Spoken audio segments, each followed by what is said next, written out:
Sveiks, brīnišķīgais klausītāji raidierakstā, tāpēc, ka traumēts. Šis ir raidieraksts, kurā var uzzināt viegli saprotamu informāciju par to, kā ikdienas dzīvē izskatās un tiek piedzīvotas psiholoģiskas traumatizācijas sekas. Es esmu Vita Kalniņa, psiholoģe un psihoterapijas speciāliste, un arī vairāku grāmatu autore.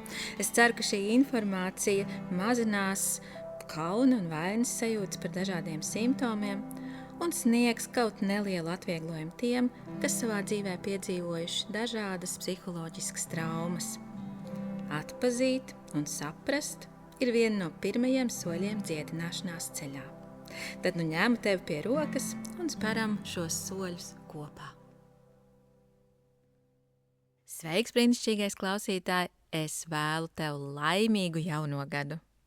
Šodien ir 1. janvārs, un šī ir diena, kas daudziem asociējās ar jauniem lēmumiem par to, kā mainīt savu dzīvi, kā uzlabot savu dzīvi, ko darīt citādāk, lai viss būtu foršāk, lai sasniegtu vairāk un lai viss mainītos tikai uz augšu.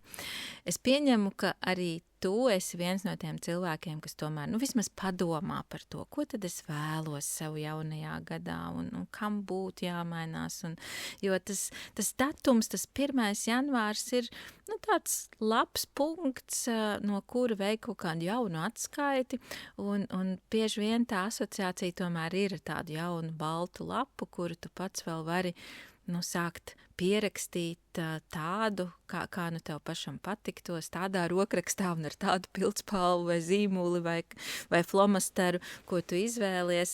Un tur ir arī tas kārdinājums par tādām savām izvēlēm realizēt viņas, beidzot dzīvot tā, kā tas būtu vairāk saskaņā ar tevi. Lai gan, protams, ne katram tās vēlmes ir tieši saskaņā ar viņu. Reizēm arī tas ir kaut kas ir dzirdēts, ka tā vajag, noskatīts no citiem, redz, tas gan dzīvo labi un pareizi, tad man arī jādara tās pašas pareizās lietas, un varbūt man arī klāsies tik labi kā viņam. Un nevienmēr tiek pajautāts, vai patiešām tas dara arī man, vai tas ir saskaņā ar manām vērtībām, vai es vēlos savā dzīvē koncentrēties uz to pašu, un vai es vēlos veltīt savu dzīves laiku patiešām tam pašam, varbūt kā tas cits cilvēks vai citi cilvēki. Šajā epizodē es mazliet gribu tev pastāstīt, kā tad es redzu šīs jaunā gada apņemšanās, un arī iedot vienu tādu uzdevumu, ko es aicinātu tev izpildīt. Jā, tas jau tad tavā ziņā, vai tu viņu pildi rakstveidā. Protams, ja tev izdosies pierakstīt šīs lietas, tad tas sniegs tādu lielāku rezultātu, bet, protams, tu vari arī tikai padomāt atbildes uz šiem jautājumiem, kurus es uzdošu, bet velti gan tam lūdzu mazliet vairāk laika nekā tikai dažas minūtes, ja vien tu vēlies saņemt arī tādas atbildes, kuras var tev noderēt jaunu plānu kaldināšanā, jaunu mērķu uzstādīšanā jaunajā gadā. Jā, es domāju, ka arī tu esi pamanījis, ka mēs dzīvojam tādā laikā, kad joprojām tiek uzskatīts, joprojām es saku tāpēc, ka tas jau ir tāds kādu laiku, vairākus gadus tiek uzskatīts, ka vajag nemitīgi sevi kaut kā uzlabot, optimizēt, vajag sasniegt vēl vairāk, vajag nopelnīt vairāk, vajag aizbraukt tālāk, biežāk, ceļot, un vajag iegūt kaut kādus status simbolus, kas liecinātu par to, ka es esmu veiksmīgs. Ļoti bieži cilvēkiem mūsdienās laime nozīmē to pašu, ko veiksme. Un veiksme savukārt tad nozīmē šo naudu, statusu, dažādas iespējas un arī visu sapņu piepildījumu. Tā kā visu, jo mūsdienās daudz tiek runāts par to, ka jebkas ir iespējams, tev atliek tikai tā pa īstam izlemt, izvēlēties, ko tad tu gribi, un tad jau tālāk jāliek lietā tikai savs gribas spēks, un ir jāsaņemas un jādara, un tad tas notiks.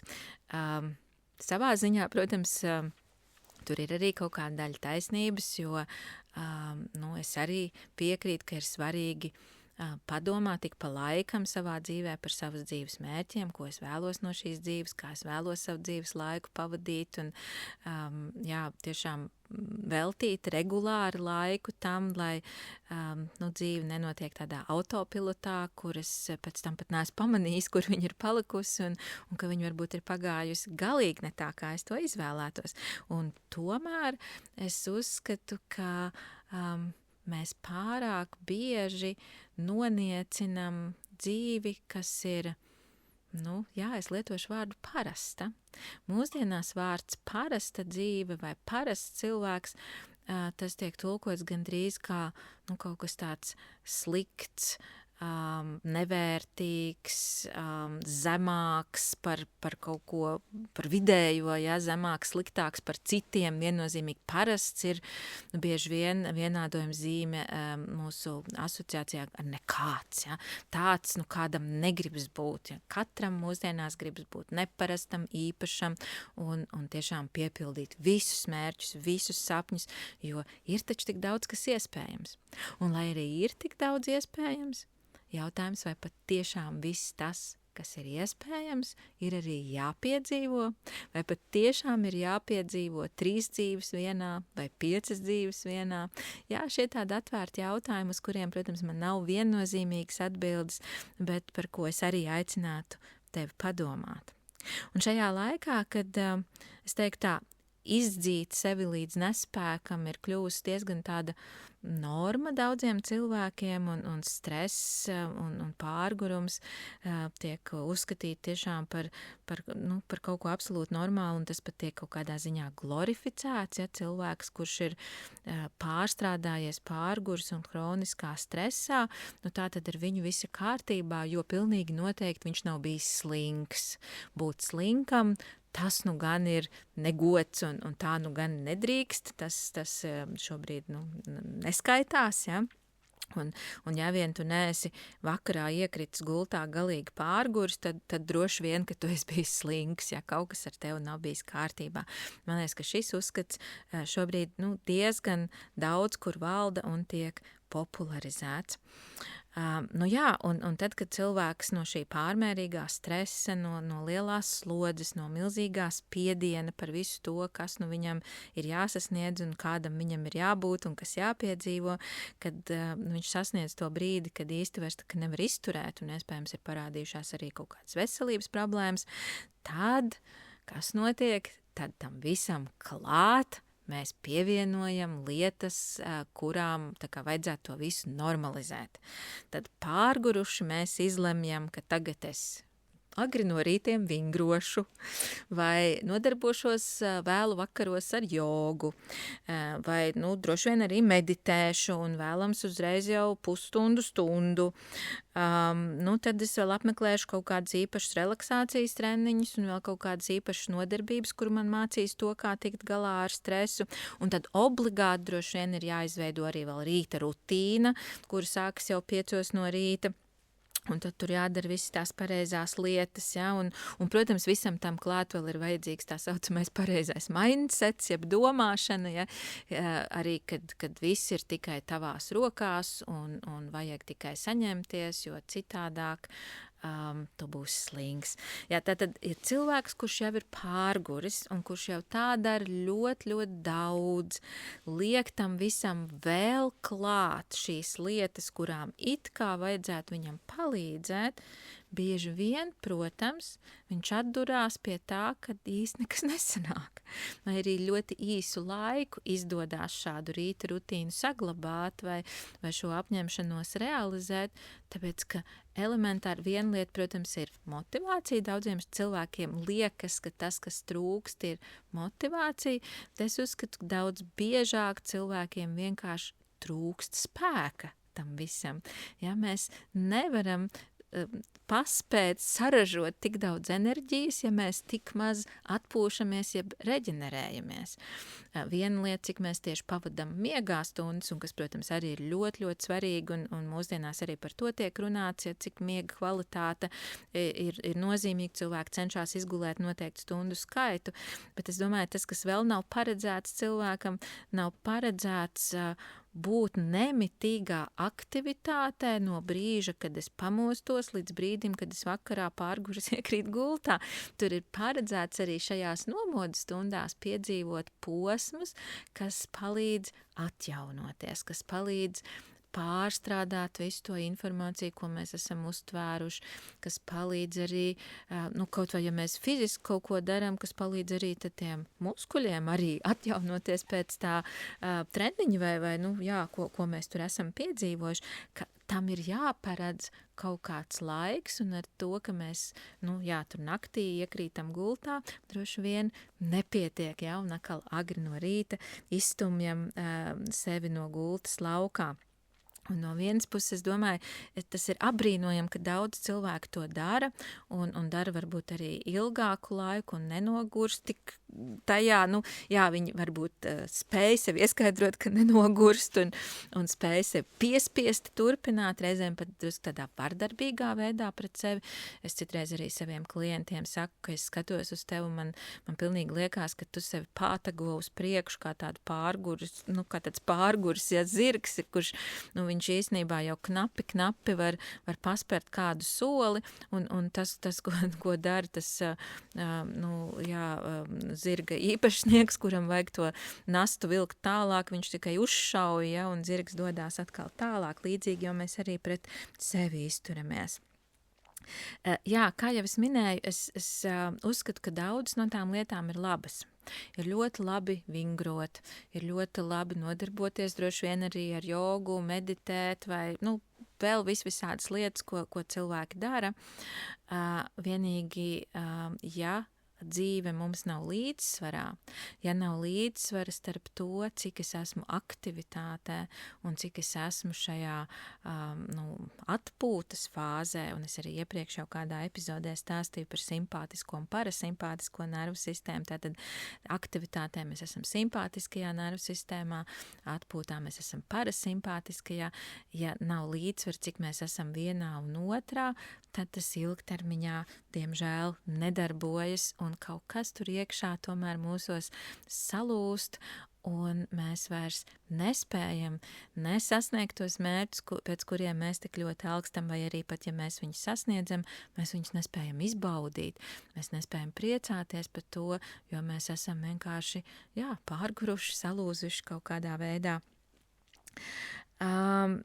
Es domāju, ka jaunais gads un šis 1. janvāris arī ļoti daudziem cilvēkiem ir ne tikai svētku brīdis un priecīgu gaidu mirklis, kur priekšā ir tagad viena šī jaunā baltā lapa, kuru es aizpildīšu tā, kā es to vēlos. Ja šis, man liekas, ir tāds pozitīvais veids, kā uz to skatīties, bet daudziem cilvēkiem šis ir arī brīdis, ka viņi atkal sāk izdarīt paši uz sevi milzīgu spiedienu, ka beidzot ir jāpārtrauc darīt tās vecās kaut kādas netik labās lietas, ir beidzot jāpārstājas, tik ilgi no rītiem gulēt, vai beidzot jāpārstāja skatīties tik ilgi seriāls, vai scrollēt telefons, bet ir tas viss jāaizstāja ar kaut kādu jēgpilnu darbību.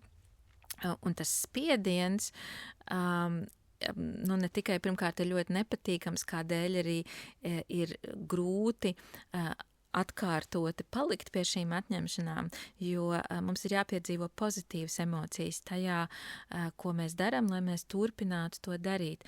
Ja mēs piedzīvojam tikai nepatīkamu kaut ko, ja mēs tikai spiežam sevi un beigās arī tas gandarījums neatsver to, cik grūti bija sevi piespiest, tad pat tiešām daudz vieglāk ir to pēc tam arī nedarīt, un tas pat ir loģiski, ka mēs nedaram to, kas mums nāk tik ārkārtīgi grūti un asociējas ar tik smagām jūtām. Tā ir viena lieta. Bet reizēm arī ir šis ārējais spiediens, kuram mēs pakļaujamies un ko mēs noskatāmies no citiem un mēģinam arī šos citus atdarināt un tikt viņiem līdzi un tā kā būt arī kaut kādā sacensībā, un to arī ļoti var apkārt redzēt. Es domāju, pat tad, kad cilvēks uz savu jogas paklājiņu tur nodarbojas ar tiem vingrinājumiem, tad bieži vien viņš varbūt tā vietā, lai koncentrētos uz to, ko pats dara, uzmet aci uz blakus paklājiņu un secina, nē, bet tam, kurš man te blakus nodarbojās, viņam sanāk labāk. Jā, un kāpēc man tik labi nesanāk, un tas, protams, atkal laupa drosmi tajā visā. Nu jā, un tad, jā, varbūt, ka tu esi domājis par to, ka, nezinu, tagad izveidosi, nu, latviski mēs mēdzam teikt kolāžu, jā, ir populārs arī šis angliskais termins vision board, jeb, nu, es nezinu, kaut kādu mērķu vai vīzijas tāds, nu, attēli, kurus mēs tur saliekam kopā, lai tad šo savu jauno gadu tur simbolizētu. Un, protams, drīkst arī kaut ko tādu veidot, tikai tad, kad tu sāc domāt par to, ko tad tu vēlies tajā jaunajā gadā, man gribētos tev aicināt, varbūt mazliet pamainīt to attieksmi, no kuras tu ej uz šiem mērķiem vai šīm savām vēlmēm. Ko es ar to gribu teikt? Jā, atšķirība ir tajā, vai es to daru no tāda apziņas stāvokļa, ka šobrīd ar mani kaut kas nav kārtībā, es kaut ko daru slikti, nepareizi, es esmu nepadevies, slinks, vēl kaut kāds, nezinu, negatīvs, un man beidzot ir jākļūst labākam vai labam un pareizam, un tagad es izdarīšu visu, lai to mainītu. Šis apziņas stāvoklis, ja es no tāda eju šajās pārmaiņās, lielākoties nevedīs tevi tur, kur tu vēlies nonākt. Tas būs tas apziņas stāvoklis, kura rezultātā uzsāktās darbības beigsies diezgan ātri. Ko mēs varētu likt tā vietā? Tā vietā mēs varētu likt tādu apziņu, mēģināt tiešām sajust, tā par riktīgam sajust, ka īsnībā es esmu foršs, es esmu pat brīnišķīgs tāds, kāds es esmu, un man ir tik daudz, kas labs, un man tik daudz, kas padodās, un te, protams, svarīgi ir, lai tu sev nemelo, lai tu sev nesastātu pasaciņas, tad viena lieta, ja mēs vienkārši runājam kaut ko pozitīvu, bet iekšēji vispār tā nejūtamies, bet pamēģini arī sevī sajust, nu, kas manī ir tas labais, kas manī ir tas brīnišķīgais, kāpēc es esmu foršs cilvēks, ja ko es pats par sevi domāju, kas ir tās lietas. Un tad, kad tu to kaut kā atceries un padomā, kas ir tās lietas, tad lūdzu mēģini to sajust arī savā ķermenī. Viss, ko mēs noankurojam savā ķermenī, tam ir pilnīgi cits spēks. Un tad, kad tu arī savā ķermenī sajūti to, jā, kur ir tas, ka es esmu labs, ka man sanāk, ka man izdodās. Un izdodās arī bez īpaši kaut kāda milzīgā mērķa. Man nav sevi nekā jāsaremontē. Man nav sevi beidzot jāuztaisa par labu, jo manī jau ir tik daudz, kas labs. Ja, un tagad tu to sajūtu ķermenī kaut kur jūti, tā pa īstam jūti, tad tu vari sākt sev uzdot jautājumu, ko man gribētos no šīs sajūtas piedzīvot tajā jaunajā gadā? Kas būtu tas foršais, ko es varētu piedzīvot? Kā es gribētu justies tajā jaunajā gadā?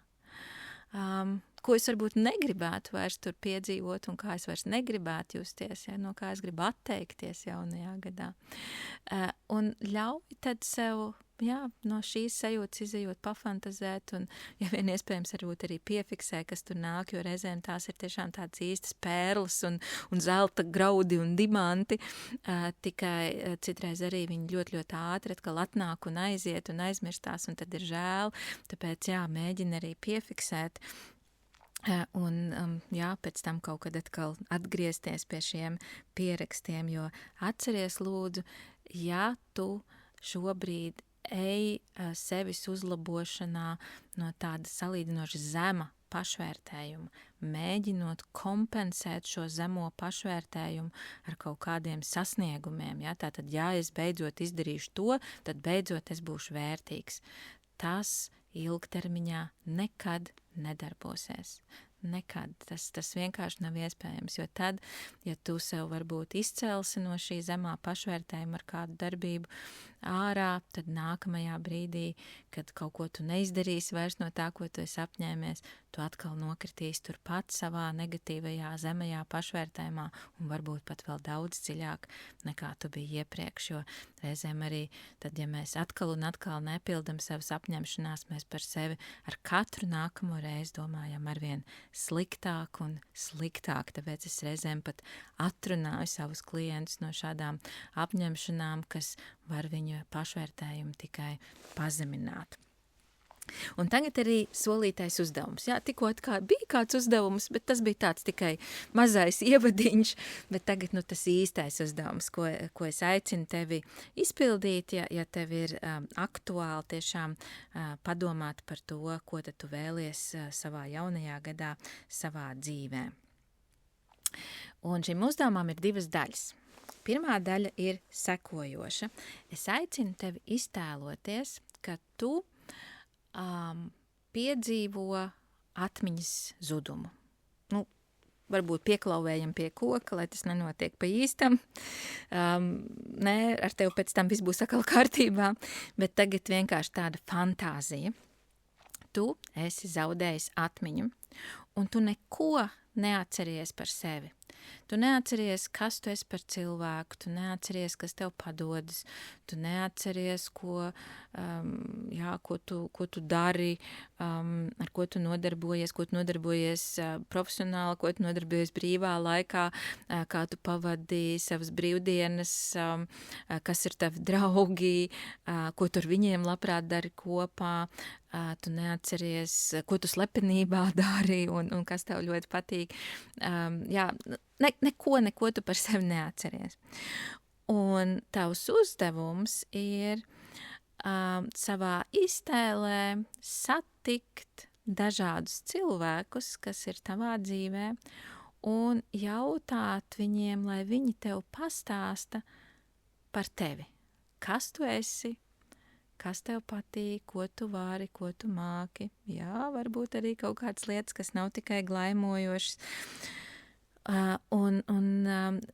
Aicinu tevi satikt cilvēkus, kas ir tev ilgāku laiku pazīstami, un tādi, kas ir īsāku laiku pazīstami, un tad tādi, kas tev ir tuvāki, un tādi varbūt, kas ir drusku tālāki, kas varbūt tikai kā kolēģi vai profesionāli pazīstami, vai varbūt kaimiņi, kurus tu tā ļoti tuvinēsi, neaicinājis ciemos, negājis ciemos, bet tomēr arī viņiem ir kaut kāds priekšstats vai tēls par tevi izveidojies. Varbūt tu pat vari nointervēt arī kioska pārdevēju, kurš tev no rītiem pārdod kafiju savā iztēlē, protams, bet ja vēlies, protams, drīkst to darīt arī pa īstam. Vienīgi tas ir drusku bīstamāks, tad uzdevums ar lielākiem izaicinājumiem. Kaut kāds cilvēks, kurus tu vienkārši tā ik pa laikam satiec un kuri par tevi zina dažādas lietas un kuri ir iepazinuši dažādas tavas puses, dažādas tavas dzīves lomas, kurās tu arī esi savā dzīvē. Un tiešām velti tam laiku, lai nointervētu viņus, un es ticu, ka būs lietas, kas tev tā rīktīgi iepriecinās, ko viņi stāstīs, un būs daudz, kas būs patīkami dzirdēt, un tad varbūt arī būs kaut kāda informācija, kas nebūs tik forša, bet arī no tās tu noteikti vari kaut ko paņemt, un tad, kad tu esi nointervējis šos cilvēkus, tad pajautā sev, bet kā man pašam liekas vai pašai liekas, kas no tā visa patiešām atbilst manai būtībai? Kas es patiešām esmu?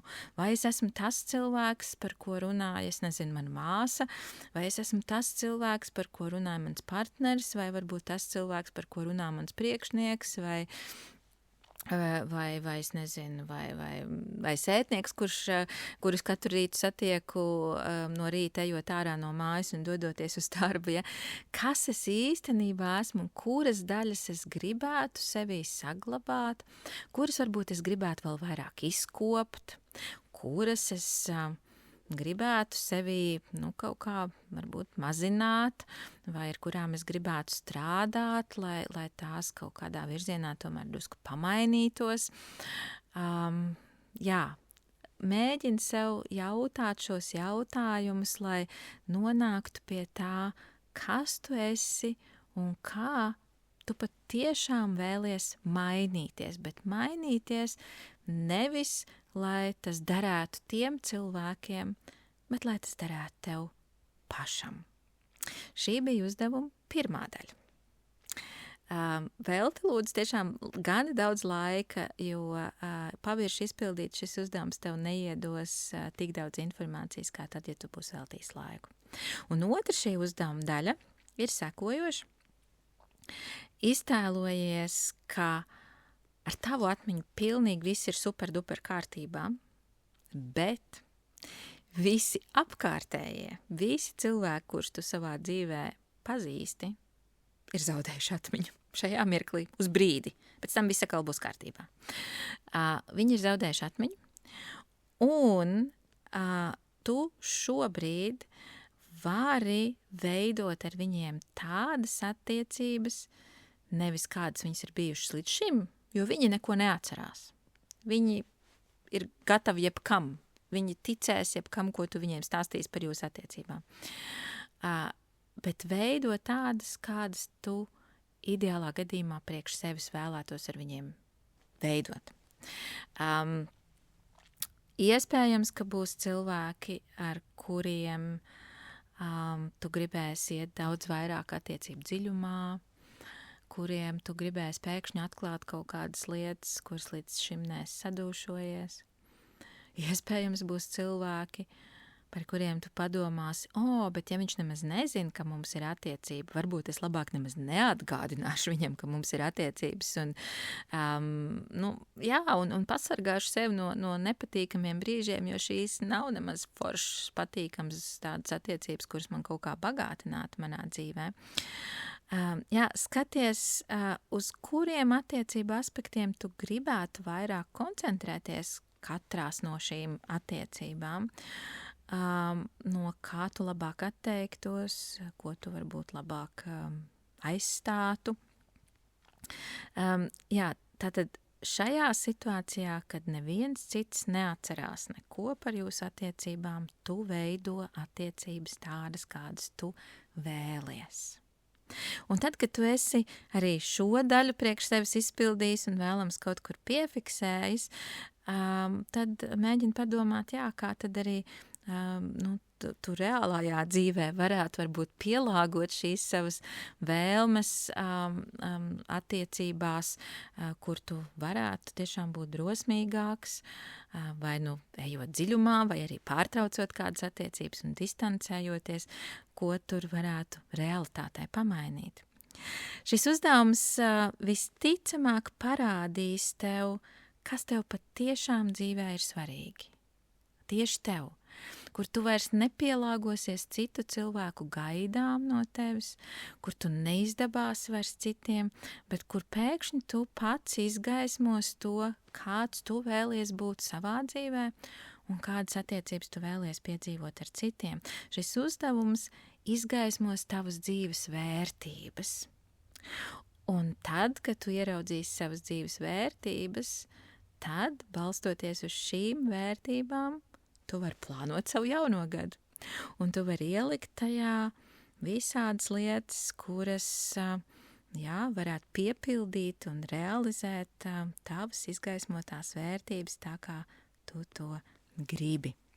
Ja tev bija jau kaut kādas jaunā gada apņemšanās, tad tu vari vēlreiz iziet cauri viņām un paskatīties, kuras no šīm apņemšanām tiešām atbilst tavai personībai, tavām vērtībām, tavām vēlmēm. Varbūt, ka šīs apņemšanās daudz vairāk ir par kādu citu, kas ir tavā dzīvē, vai par kādu citu tur ārpusē, kuru tu iespējams nemaz nepazīsti, vai kuru tu vēro tikai, piemēram, sociālos tīklos, seko viņam un domā, ka tu gan gribētu tā dzīvot kā viņš vai viņa, un šīs apņemšanās varbūt ļoti atbilst viņam, bet iespējams galīgi ne tev. Lai tas viss darbotos, tev ir jābūt patiešām godīgam pret sevi, godīgai pret sevi, tad tam vajadzētu arī izdoties.